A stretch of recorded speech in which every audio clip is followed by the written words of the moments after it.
Welcome to Why Don't We Dress for Dinner Anymore? But before we start, Melissa and I would like you to hear a message from our sponsor, Lux MV. All right, ladies, if you ever wished your ride could feel like a safe space, a confidence boost, a luxury reset, and a concierge service all in one, listen up.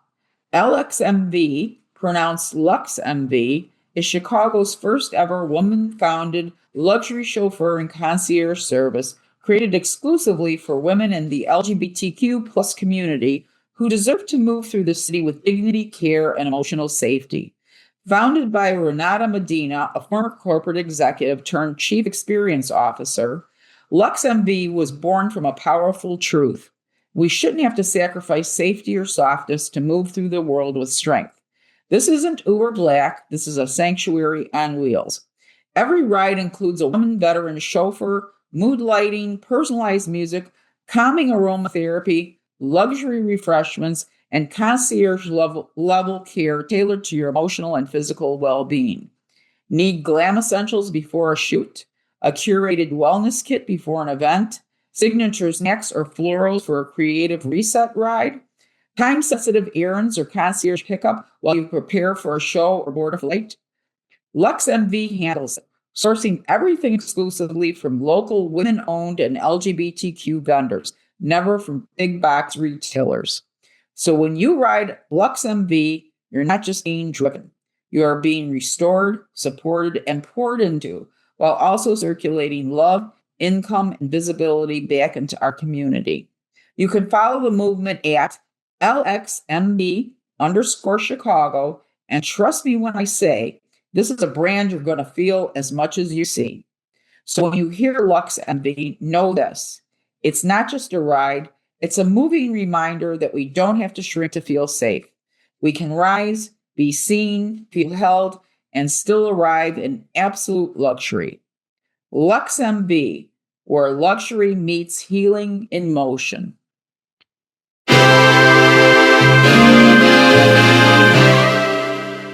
Welcome to Why Don't We Dress for Dinner Anymore? With our tiny, terrific Teddy. Tiny, terrific Teddy. I know. That's a new one. I went from senior style icon to tiny, terrific Teddy. And our natural redhead and running late Miss Melissa. Today we want to welcome our guest, Jessica Pushor. Jessica has a master's degree in fashion and textile studies from FIT. Oh. She has been the costume and textile collections manager for the Chicago History Museum since 2014. In addition to cataloging and caring for an estimated 50,000 piece collection, she also assists with exhibitions and other fashion-related events at the museum. So welcome to the show, Jessica. We're really happy to have you on board.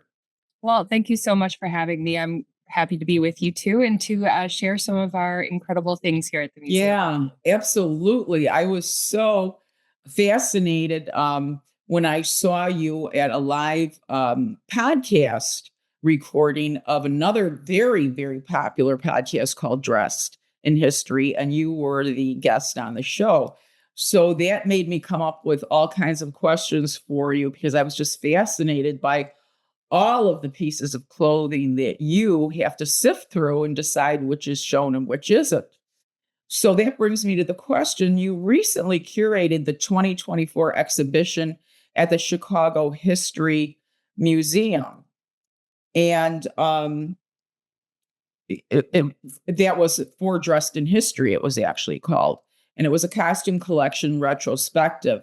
How do you select the pieces that you decide to display out of the thousands that you have there? Because I just don't know how you make that decision. How do you break that down to say, okay, if you could tell us how many pieces you did exhibit and, how that process went?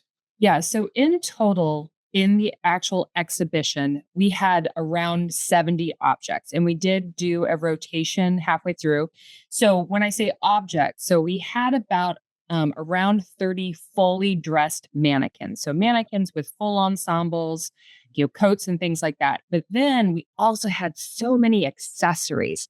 So we had shoes and we had stockings and we had patterns and illustrations and fans and canes and hats, you name it. So that's how we fit all of that stuff in there because so I've worked on many exhibits with this institution here. And in that space, that gallery space that we used, I know how many actual fully dressed mannequins I can fit in there because of how much space you need between them and just square footage and how much Yeah. space you need for people. So I know at the max, I could maybe get around 40 mannequins fully dressed in that space.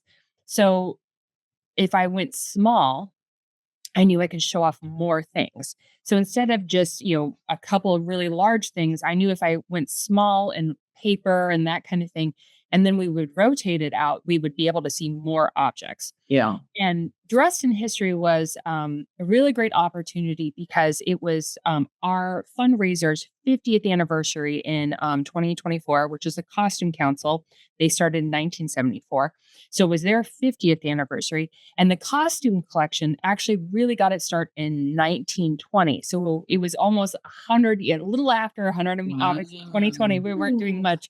So it had been the 100th anniversary of this collection as well. So the museum is much older, but the costume collection really kicked off in the night around 1920. And so it was a great opportunity to look back. And for Dressed in History, we had 4 former curators come back, and their challenge that we gave them was to look at things that they themselves brought into the collection. Oh. So during their tenure here, what did you bring in that has never been shown before?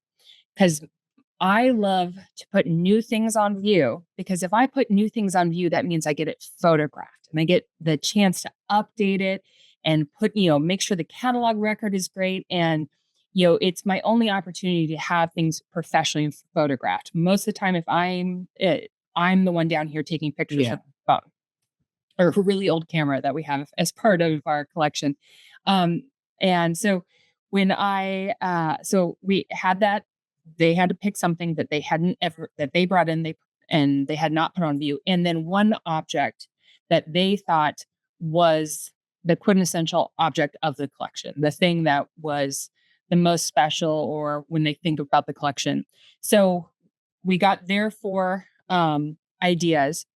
And then there's also curators that we weren't in touch with or no longer with us. And looking at their choices, we then had to see what's in good enough shape that we can actually put on view. Yeah. So condition of the object. So if it's something that the moment you pick it up, it just disintegrates, we just didn't have the time, the money, and the resources to do a full conservation effort on just one thing. So something that would be good enough condition wise, that wouldn't require, thousands of hours of work. And,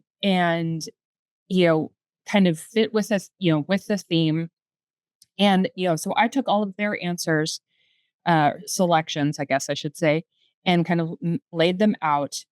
And then knowing the collection and knowing, Phyllis Healy was here from 1932 to 1974. She's obviously no longer with us, but she brought in a massive amount of incredible pieces here. And there are other curators through the 90s and stuff that weren't of the 4 curators. So selecting from things they had taken to put together an entire story. And then how it's arranged and taking, 4 different people's, selections, and how do you tell an exhibit with that? So that was difficult. Yeah. But I think we made it work. Yeah.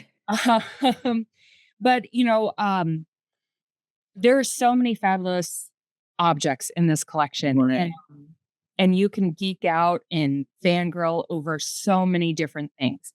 And, for the curators, for them to pick just 4 things was really difficult, because you're like, oh, but this, but this, but this, but this. Right. And also then to reflect on your own work. What did you bring in during your time, and not looking at what other people did was also, a challenge in some ways. Right. But it was great because, items had never come out before. We finally brought them out, and put them on an exhibit and photographed them.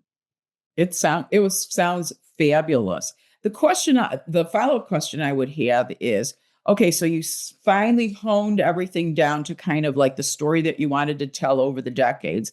But like you said, you had to actually style up the pieces.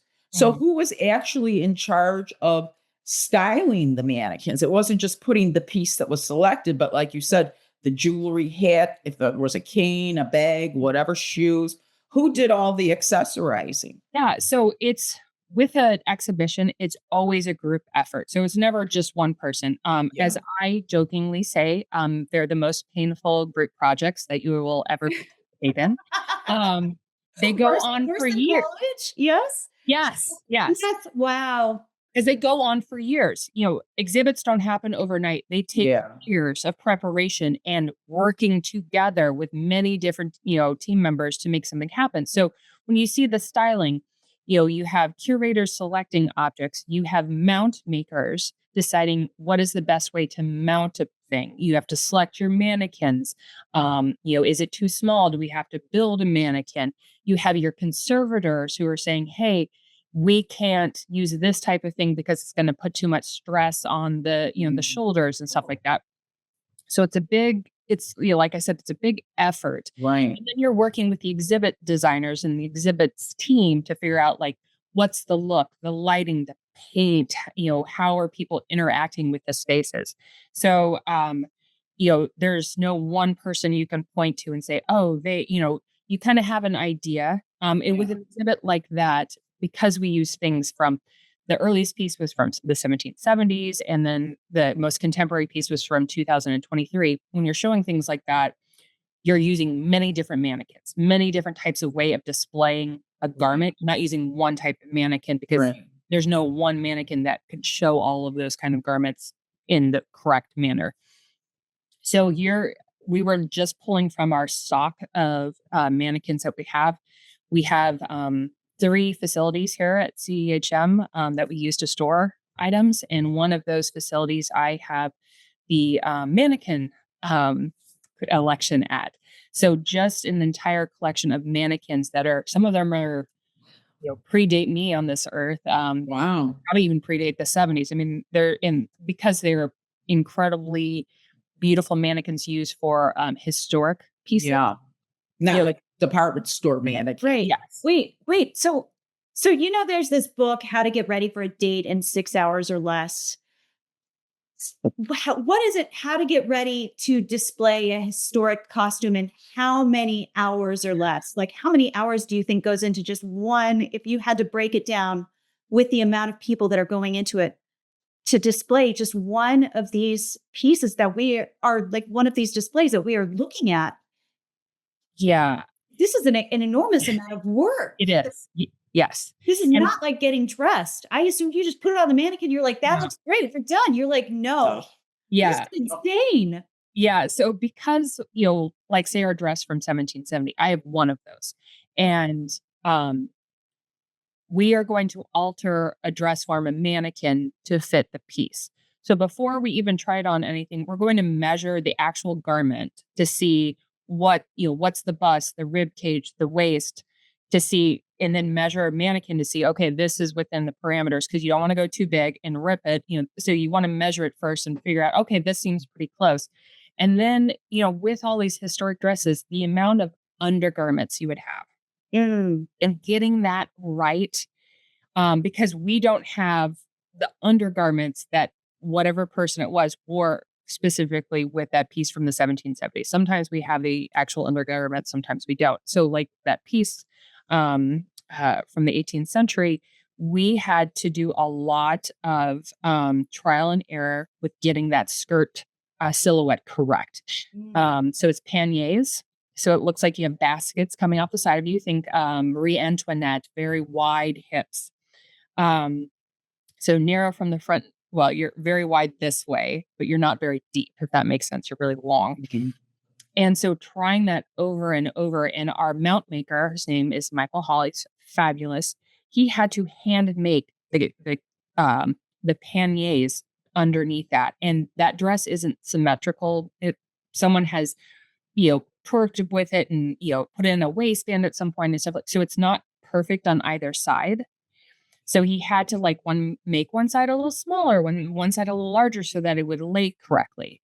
And so, I mean, it's a very, I mean, when we're doing exhibits like this, we have a full-time mount maker whose whole job it is leading up to an opening is just making sure everything looks perfect. Wait, so that's over a week just for the mount. You're like, this person is full time. You've got 40 mannequins. Well, she said it takes over a year. It to takes do over this. a year. I'm like, you've got one full time person that's just doing the underlay for the undergarments. Yeah. That's wild. And then, but then sometimes you have a dress from, 1965, you just, throw it on and it's perfect.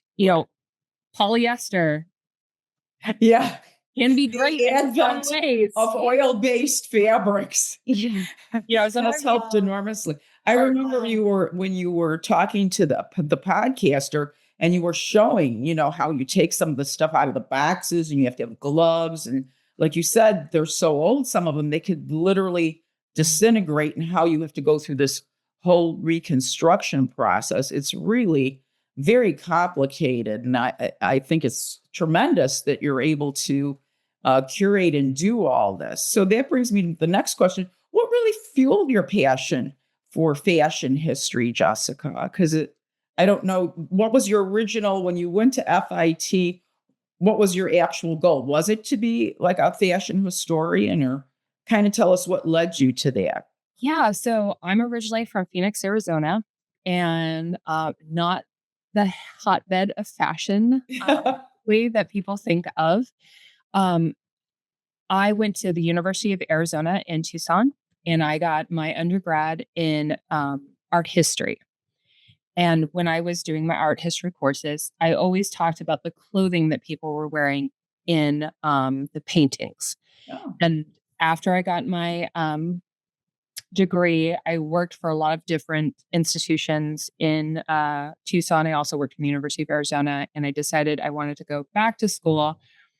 And I went and got another degree in an associate's in fashion design, because I knew I wanted to do something with clothing and with fashion, and I wasn't sure what that was because I didn't know this job existed at that point. Yeah. There weren't a lot of It examples. sounds like it was made for you. Yeah. And so I had worked in retail starting in high school. And while I was doing this, got this degree in fashion design, I thought I wanted to go into history because I love history. I've always enjoyed history. It was always my best subject in school. And I am definitely not a fashion designer.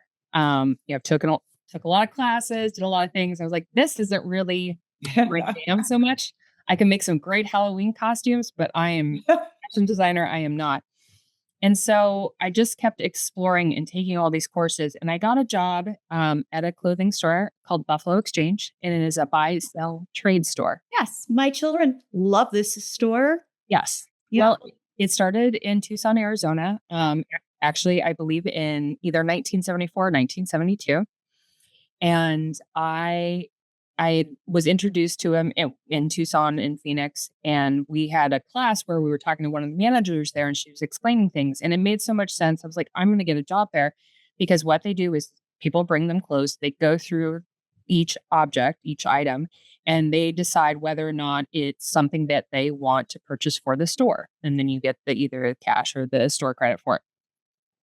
So I got a job there, and I started working there while I finished my associate's degree. And it was some of the best education I ever got, because when you are going through old clothes and you're talking to people, and you learn a lot of stories, but you also find out what trend is over, what trend is really hot, how something wears. So whether it's good design or bad design, did somebody only wear this once because they couldn't get it off? The zipper didn't work. It was too tight. Sometimes things that people love the most never make it to a secondhand store, because they wear it out. So it was a very interesting way. And I learned, as I was learning about fabrics in school, I was touching every kind of fabric you could possibly imagine, and see what happens if you don't wash it, or if you wear it 1,000 times, or if it gets too hot, or if it shrinks. So I learned that was such a great synergy between two things. And I learned the business of fashion from Buffalo Exchange. So that was really interesting to get that part of my education for free, though I was working. And then when I got into graduate school, they had been opening new stores out in New York City. And I jokingly, with some of my friends and my husband from Arizona, have said, Buffalo Exchange getting kids out of Arizona since 1974 because, because we're able to take the skills and transfer within the company. So I went out to New York, and they were literally just opening the store right down the street from FIT when I started graduate school. Oh, how fortuitous. Yes. And it was really interesting going from Arizona to New York City. It was about 2010, and opening the store there, and then working there, and then having all these people who came in and sold samples, who worked for the fashion industry in all different levels, and then having the models who would model in fashion shows and then get stuff for free and then run as soon as they could to like a Buffalo Exchange and sell it because they would rather have the cash than the scarf or whatever it was. Wow. And so you talk to people. I mean, the people from the fur district, the fabric district, all of these different people were there. So if you had like a bunch of fur headbands that had been your samples and you're not going to use them anymore, why not sell them?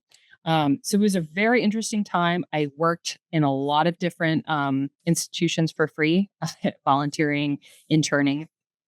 And, because I'm a very visual learner, things that are theoretical don't make as much sense in my brain as things that are touchable and tangible.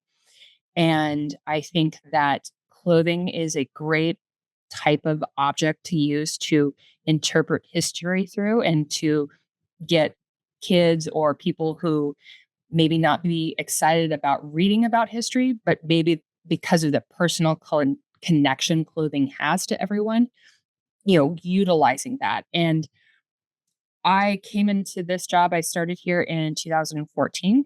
So next year it will be 12 years.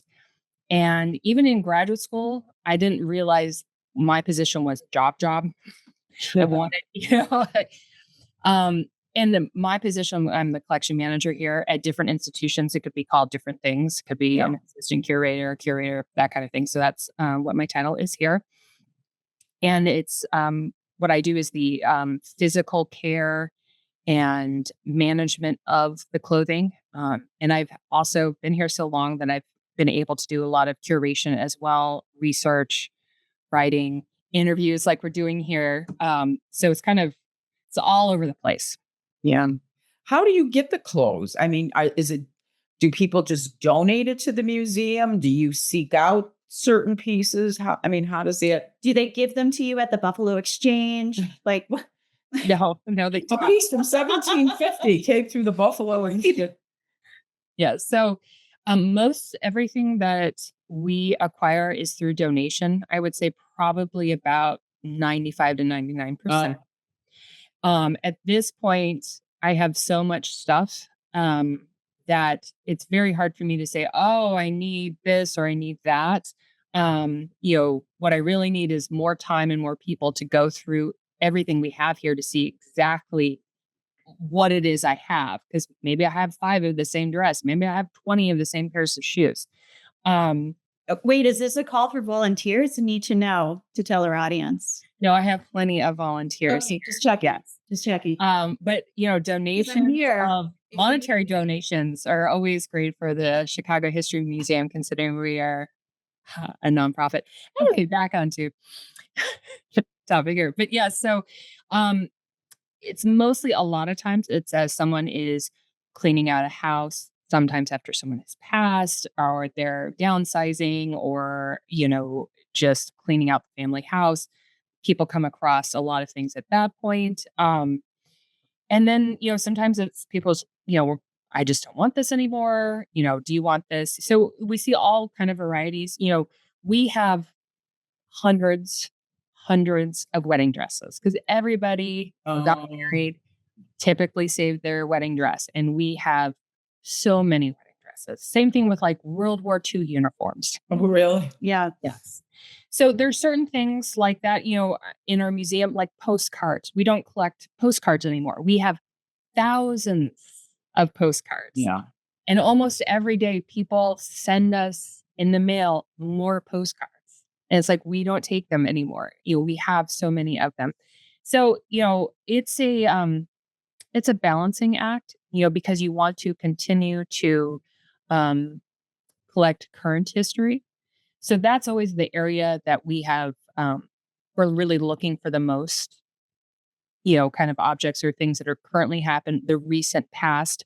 I don't need another wedding gown from 1950. Right.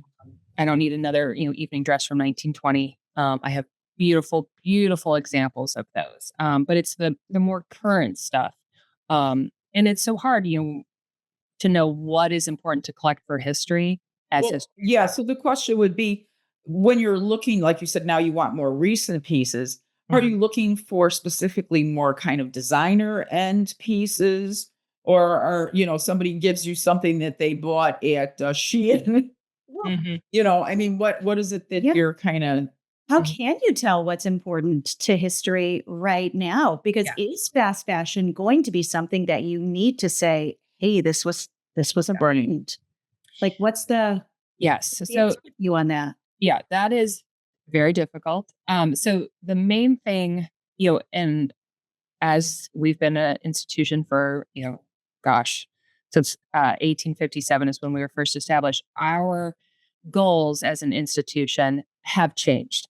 So our main goal is to share Chicago stories. So I'm looking for objects that tell fabulous Chicago stories and stories that I don't already have well represented in the collection. So during the pandemic, we collected masks from local designers, some that some people had purchased from high-end designers. I mean, all kind of ranges, because we knew this was a moment in time that maybe some of us don't want to remember, but we need to collect this history for 50 years from now if they want to do an exhibit on that. So, we reached out to various people. Some people offered us things, and we collected around there. I asked, one of the few things I've actually purchased here was a coat that was made by Off-White in honor of Virgil Abloh. So Virgil Abloh was a very young, very brilliant young Black designer from Chicago. He started Purex, he started Off-White. He then went and worked for Louis Vuitton men's line. Yeah. And he died very young, very tragically from cancer. I mean, just blue. And they did this jacket in conjunction with Don C., who's was a friend of Virgil Abloh, another designer here in Chicago, the Abloh family in Off-White. They came together and made this jacket for him. And it was a Chicago Bulls jacket. And their team was the Chicago Bulls. And it was this kind of, memorial to Virgil Abloh as well. And I was like, this is like the perfect synergy, because it is this streetwear brand that is almost a high-end luxury brand as well. And this guy, he was not born in Chicago, but he's from Rockford. He started his business here. It's the Chicago designer, Don C. It's the Bulls. I mean, it's everything together. And it's such a fresh, young, I don't want to say hip object, but you know what I mean? Like, Yeah. we put it in Dress in History, and people are like, oh my gosh, that's so amazing to see, because it was so current. And sometimes you find things like that are just put everything together. And sometimes, it's a little bit harder than that. And, that's just one aspect of this job is acquiring things for the collection. I do more declining of things more than anything. But that's a good problem, right? Yeah. Yeah. And I mean, everybody has something that was really special to them. And uh, it has a special family history. And we have already thousands of those in the collection. Yeah. So is it something different, or is it already something that we have? And just because I already have it doesn't mean that your story is any less significant or, you know, powerful for you. It just means that we, I've already collected something very similar to that, and we just can't possibly take over. It sounds like you're pre-declining my Chicago hot dog fanny pack. Is that what you're doing right now? Possibly a little bit. Okay. But as you can imagine, I go to a lot of events and somebody's like, hey, I have these pot holders, or like, oh, my grandma's underwear, or something like Your that. grandma's underwear. I mean, I have a lot of grandma's underwear in here. Great grandmother, great. So Right. Well, I heard you say you don't actually have a lot of undergarments, but you have like more from the 17th century, perhaps. yes, Yeah. yes, I have a lot from the 18 and 1900s. A lot of that. So the 1770s dress is a very rare example here, as you can imagine. The Chicago was not yet an incorporated city. There was indigenous people here. So where did this European court dress come from? So it was actually purchased by the museum as part of this collection this gentleman named Charles Gunther started. And he was a very wealthy confectioner. So he was a candy maker here in Chicago and had a bunch of money. And he started his own war museum. And so he went around and bought like literally the, Confederate or Union uniform jackets off the back of, vets, and, just collected all this material. And he would buy things like this dress that we have now is supposedly, he bought it because it was supposedly worn by Queen Caroline of England. And it was all in this collection, and we bought a portion of it. And this dress came to us, and the curators and people working here at the time said, this is out of scope. Even for us, this is out of scope. So they sold it at a rummage sale that we had here, sponsored by our ladies board. I believe it was 1925. And there was this woman named Bertha Bauer who was a suffragette. She had a law degree. She was very well educated, and she had married a very wealthy individual who died shortly after they married. And so she inherited all this money, and she ran for office, and she was really big in the Republican Party.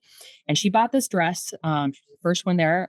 She bought it for, I think, like $150, which was a lot of money in 1925. And then she wore this dress to all of these costume balls around town. And she would go as Martha Washington. And she would wear this dress, and she had the big, powdered wig and everything. And she would win contests with it. And she was in the newspaper and like all of this stuff. And then she owned several homes. And in one of the homes, this dress went into, I'm sure, a trunk in the attic. And as her grandchildren later, in the early 2000s, were cleaning out the houses, they came across this dress and offered it back to us. Wow. So now it had this incredible Chicago history story tied into it. So it just kind of had to marinate a little bit. Oh, yeah. Yeah. It was just like, it came together because now it had this great history and how we de-accessioned it. And it's a truly incredible example of craftsmanship and hand embroidery. And it's in impeccable condition considering it is one of the older objects we have in this collection. Most of our pieces date after the Great Chicago Fire. So most of the stuff in our collections from after 1871 is pretty much anything before that got burnt up. Oh. But that one. Yeah. Yeah. Oh, we're going to have to show this. We're going to have to show this dress in the video of our podcast. So I'll have to get a photo of that.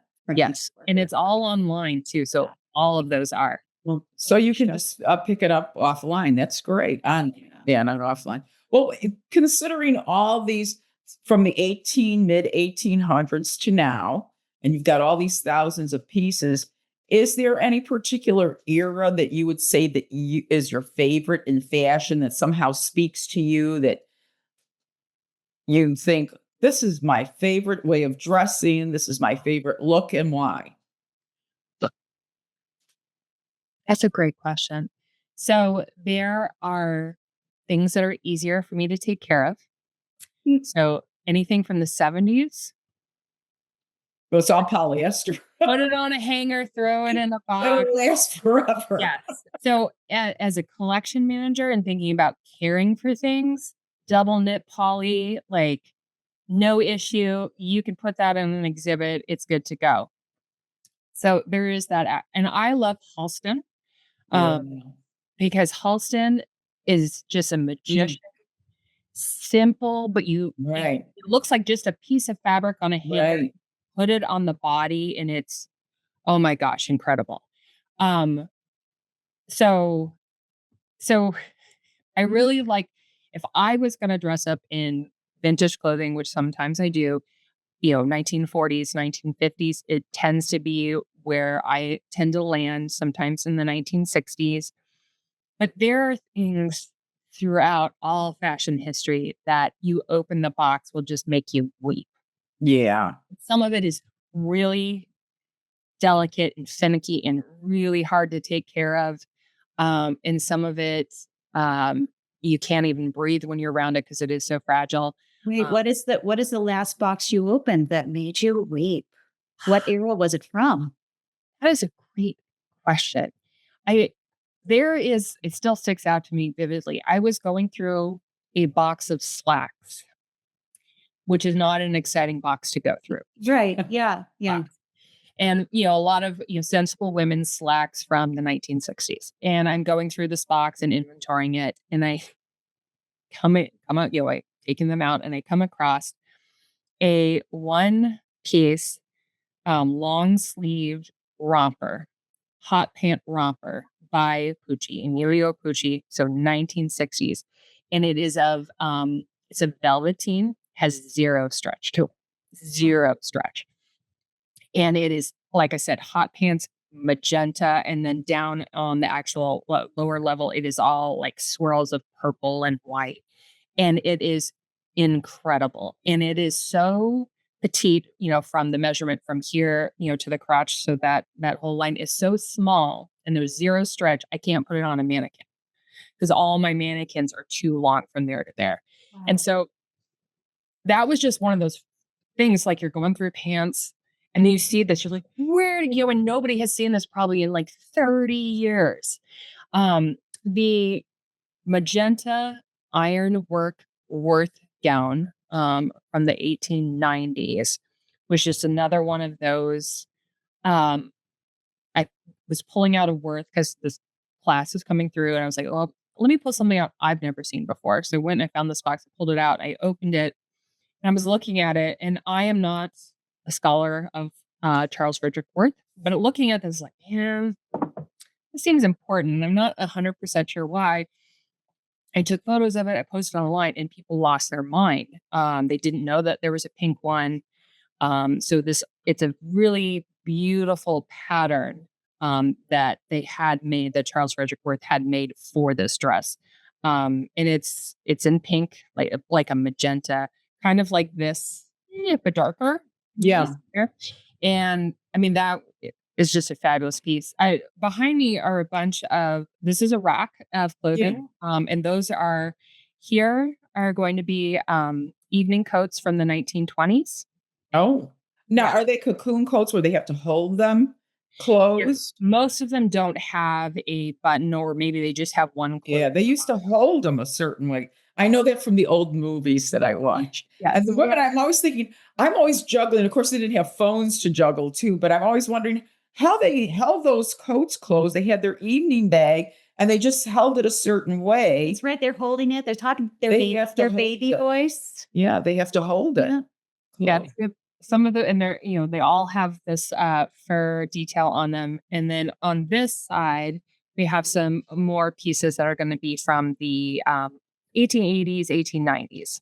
Now, is the fur hard to keep intact? I would imagine that would start because it's from a living thing, that it would start to degrade after a while. How do you keep the fur from degrading? Yeah. So fur, just like, you think of it, it's skin. So it's just like human skin. It Right. can dry out. You can get that horrible dry rot. Right. So obviously keeping it in an area where it's not too hot, not too dry, not too cold is the Right. big thing. And there used to be businesses that would keep your Yes. coat in cold storage I over. remember in the Yeah. 70s when we were still wearing fur, I would have my furs stored professionally, and they keep it at a certain time because fur also, I noticed sometimes, you get little splashes in it, like little pieces would come out. So you'd have like little dents in your fur and stuff like that. And that would prevent that kind of from happening. Yeah. So Yeah. a lot of our furs, and as you can imagine, being in cold water or cold weather city, we have Right. the fur Right. collection. We have a very large walk-in refrigerated unit that we use, that we keep a lot of those furs in early. Is it real cold? Just out of curiosity. I mean, is it like, No, it's about at 50 degrees. oh, You don't want to freeze it, but you well, want okay. constant I cool would have, temperature. yeah, I would have never thought about how you needed to keep clothing cold. Oh, yeah, you I did. would have never Yeah. thought of that. Yeah, there used to be, like she said, places that you would pay to store your furs in the summertime because they would degrade. Yeah. So, It yeah. never occurred to me to put my coat in a refrigerator. Yes, yeah, It especially has to be a before you certain kind of. Yeah, but still, okay. Sorry. yeah, before you had central air and could control the temperature of your home all year Yeah. round, you know. Right. And Okay. even then, in my house, my closets are always a little warmer or hotter than the rest of the house. So even in your closet in your house, it's not really temperature controlled. But like you said, it's better than it was, Yeah. let's say maybe back in the 50s when people still had fans in their house or whatever. I think there's a lost art of fabric care that just like, Well, we don't wear furs that much anymore. Now they're faux Right. fur, which are made out of oil petroleum. So those will never go away either. I just wonder about anything now. I'm like, oh, what fabrics do I have that I need to care for? And that's like obviously a different show, Yeah. but now I'm like, well, this is a leather jacket, and Well, what? I have an old time my mom had gotten me, and I don't know if you remember these, Jessica, or even have maybe these. But my mom, when I was getting married almost 50 years ago now, my mom bought me a cedar chest that is all made of cedar and it locks shut. I mean, really tight. So anything that I have that I think could degrade a little bit, like a cashmere sweater or things like that, I will store in that chest. That chest. It's almost impossible to open the damn thing because it's so old and Yeah. it's heavy. But I remember a lot of women used to have what they called hope chests. I actually have one. And they would store like stuff when they were dreaming of becoming a bride or little things. And then maybe sometimes their bridal dress or baby things would go in the cedar chest. Recall, I grew up Mormon. My dad made me a hope chest. Oh, okay. Yeah, it's in my bed. Yeah. Yeah. So there you go. Well, yeah, go ahead. I was going to ask, thinking about older garments and you working at the Buffalo Exchange and your love of thrift and your love of old things, are there pieces that you thrifted that you absolutely love outside of collections? Yeah. Things that you have found that you're like, this is the most amazing fabric. This is the coolest thing. I found something at a thrift store that I loved. Especially I want to hear about the Buffalo Exchange where you got all these samples, but like anywhere. Yeah, so this will be my own personal collection of. Yes. And I have a hard time wearing vintage clothes because I am 6 feet tall. Yes, you are a very tall lady and I'm very small. That is So you look like a giant to me, Jessica. that is a gift. Yes. That is a gift. So, and my scale is different. So, I have found some things, obviously jewelry, coming from Arizona. I actually have found some really beautiful, Native American jewelry, pieces Wow. all outside of Arizona, sometimes inside of Arizona, sometimes here in Chicago. You have to realize a lot of people here in Chicago for many, many decades, probably the last 100 years, have been vacationing out in Arizona. The Red Yes. Leaves, I mean, everybody, dude ranches. Now it's spring baseball. And then, they go out there, they buy us stuff, they go to the Grand Canyon and then they bring them back here as souvenirs and things of that nature. And then eventually it gets donated. So you find really great pieces that people picked up, back in 1955 and they went to a dude ranch or something like that. I have found, so I do have some sewing skills, and I love to fix things. So instead of creating a brand new garment, I love to find things that are where most people would pass them by. So I found a really beautiful 1950s rayon dress, and it's printed with parrots all over it. And it's a novelty print, but it is rayon. It's not a cotton. And it was in really rough shape. Someone had monkeyed with the waist, and it was tearing under the underarms and stuff like that. And as soon as I saw it, I was like, I know what, like, this is incredible. The print on it alone. I mean, the fabric, there's nothing else like it. And so I had to do I had to rebuild the waistband, reinforce under the arms. I had to do a lot of repairing of holes throughout. I love vintage Pendleton 49ers. They're their first jacket they ever made for women, first women's clothes they ever made, because before that was for men. It was this jacket they made in 1949. That's why it's called a 49er. And they're beautiful. They're 100% wool. And if you find a vintage one, it will more likely than not have a big old moth hole in it. So I do a lot of mending and repairing those. Then one time I was at the Brown Elephant here in Chicago, and I saw this skirt. I was like, what is that? And it's a 1950s tourist skirt. So a tourist skirt is usually a skirt you would get while you were being a tourist somewhere. And a lot of times they would come from the Southwest or Mexico. This one was handmade. It's on a black linen, and it has these figures of musicians all around the skirt. And because it's a circle skirt, we are talking about just yards and yards of fabric. And the entire waistband was ripped out of it. Like, because of the weight, when you think about a circle skirt, the weight was huge. And it had these handmade figures that were sewn on it, were made out of wool felt. So there was a lot of weight at the bottom. And I was like, I'm never going to see this again. This is a one of a kind piece that somebody made, handmade. It's not a manufactured piece. So I got it. I took it home. I put gores in it because the waist in it was like a 24, but it was ripped out. I'm sorry. What is a gore? So a gore is where you put in kind of a triangle bit of fabric to give it to. So imagine the waistband's up here. You can put a gore into it. So the original hem is on either side, and you can put in kind of a wedge of fabric to give it more fullness. Yeah. Okay. Well, more to make it larger enough for me to wear. Oh, I got it. Okay. You add in these little gores into it because there was plenty of fabric at the bottom. It's just the waistline wasn't at the top. Okay, got it. I had done this on my own. I just didn't know what this was called. Yes. Okay, awesome. Yeah, I put in a gore and I remade the entire waistband. I was lucky that I was able to keep the original zipper, and I put a new trim on the bottom. And my husband and I go to a vintage festival out in Las Vegas. It's called Viva Las Vegas.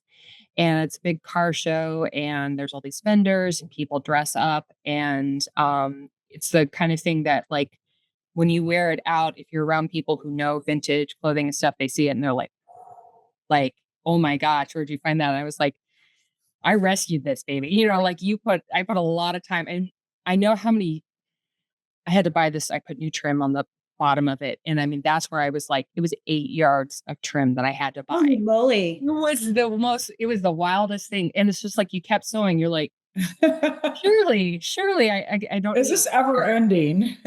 Right. So yeah, I've been able to find some incredible things.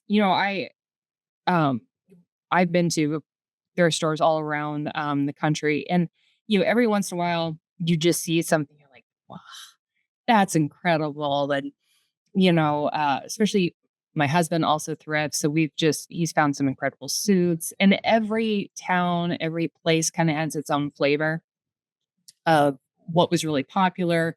Especially if people go and retire in a certain area, you see a lot of different things being brought. Like, so in Arizona, you see a lot of like people getting rid of their heavy winter clothes. Yeah. Because you moved to Arizona and maybe you had a gorgeous fur coat, and all of a sudden you moved to Arizona, you're like, I'm never going to wear this again. So, all of these things, get deposited out there. So yeah, I mean, it's a fun pastime, and it's really interesting since the pandemic, how much the younger generation has gone into thrifting. And obviously the things that are old to them, are the things I used to wear in my youth. Yeah. So like t-shirts from the 90s, I don't want to wear that again. So if they want to go thrift, that's great. That's right. Yeah. Yeah. My teenagers are like, I've got a Nirvana t-shirt at the thrift store. And I was like, I could have given that to you. But you didn't have one. Right. Well, I had one in the 90s. But you threw it away. Exactly. Yeah. Yeah. Yeah.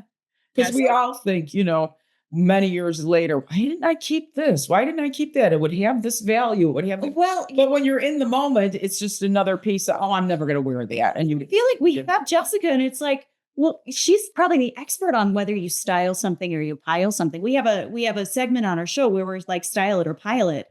And I'm like, how do you tell? And I was like, well, we have a fashion historian. We should ask her, how do you like style it or pile it? Like, how do you know when to keep something? Well, I mean, there's always good basics. So, if I was going to go out right now and buy a blazer, I would look for something that is a really great basic. So I wouldn't get something with a rustle or something that has a peplum or something that's like, a double breasted. I would try to look for something that looks really great on me and is very basic, because the really trendy stuff, the stuff that's just popping off right now, buy at a lesser price point. right. And you have fun with it. Have fun with it and then let it go. Things that are really popular right now are the things that people didn't save. And that's why there's this scarcity. So the Looney Tunes t-shirts, the band shirts, I still have a lot of those things that I'm not willing to give up. In band tees, if you love the band, keep the t-shirt. Yeah. Especially when it gives all of the tour dates in the band. Yeah. I keep them all. Do you? Yeah, I don't even wear them. I just keep them because I figure, well, at some point, my grandson might think it's cool or something, But, you shouldn't carry around a bunch of stuff that you're not going to ever wear again. Just in the off chance 30 years from now, right? You want to. Right. I've lived in very small places, New York, here, Chicago, and I've had to downsize a lot. And so I've had to get rid of many, many things, my prom dresses and things like that. And that's okay, because, the one thing there is always is more fashion and more clothes. So yes, there are things in my past I do miss, but there's so much out there. And there's also other old things, at thrift stores and things like that, you can always rediscover. So and there's a lot of things that people hold on to because they have a personal connection. Right. And that's fine. It's just if it becomes a hoard and you can't, live in your house anymore because everything is just piled with clothes, then that becomes an issue. And, working in this industry, both up in secondhand clothing and in museums, you see all kinds of things where people do have over emotional attachments. Yeah. Stuff. And so, you interact with the public in many different ways. When you work with people who are trying to donate or someone who's passed and grieving and many different things. And you see part of humanity you don't normally think about with fashion. But, there is this emotional attachment that comes with clothes that maybe people don't have as much with furniture or paintings or things like that. Yeah, because there's the memory of where you wore them to, or who you were with, that kind of thing. And the And smell. I know. Have you ever been to Randolph Street Market venues? I'm on their fashion advisory board. Okay. And so recently I've gotten more interested in vintage stuff myself. And I noticed that I tend to gravitate towards things that my mom wore like in the 60s. In fact, I was recently at a Randolph Street vintage marketplace, and I saw this purse, and it had embroidery, but the embroidery was covered with a sheet of plastic over it, believe it or not.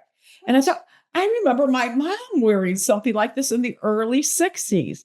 That was only like $25 or $30, right? And I picked it up and I was holding on to it. And then I thought, you're going to look ridiculous carrying this thing around. But it just reminded me so much of my mom. I almost bought it, but then I held myself back because I thought, Teddy, are you really going to wear that thing? Or is it just, another, you're carrying a memento that doesn't even belong to you. It's just kind of reminds you of your mom, So I tend to gravitate towards those things just because they remind me of, a happy time. Yes. So you have to watch out for that too, I guess, with vintage shopping, is don't buy stuff that you're actually not going to wear, but reminds you of something, you know? Yes. Yeah. I So, mean, my thing is, you're realistically, I'm not going to lose 30 pounds to be able to fit in the size 4 piece. So I should not buy it, even though it's rare or blah, blah, blah. right. Like, Right. Well, we recently had Demetra Arvanitis, Yeah. and she said she was starting to get horny because she would go around to these vintage markets and find like a Chanel skirt for like $80. And she thought she was kind of getting horny. Right. It is a verb horty was great or an adjective. Yeah. And that's how she started her vintage Yeah, or she shop, resell. her Yeah. reselling shop. So I guess the word of caution would be if something is too good and it doesn't fit you, unless you have somebody to give it to or just, pass it by. Yes. So that would probably be the advice that we end up with. Well, thank you very much, Jessica. You are such a fascinating guest. We could do like a 3-hour podcast with you if we wanted to, but I know that we have some limited time here. So thank you so much for agreeing to be on our podcast. You were a fabulous guest on Dress, so I wanted to grab you for ours as well too. Right. And We need to tell our audience to please visit the Chicago History Museum, donate to the Chicago History Museum, check out their costume collection. yes, and I believe there is a costume council you can join as well too. yes. So the Costume Council is the fundraising arm of the costume collection here at the Chicago History Museum. You could go to our website, chicagohistory.org, and there you can find more information. And there you can also, if you go to images at chicagohistory.org, that's where you're going to find photographs of things for collections. Of So all there, the things you have. yeah, so we don't have everything photographed, but I do have a good percentage, not everything by any means, but that is a great place if you want to explore more what we have and see those objects, because at any one point only a tiny amount of stuff is ever on view. There's way more things digitally online that you can see. Great. Well, thank you for that information and passing it on to our audience.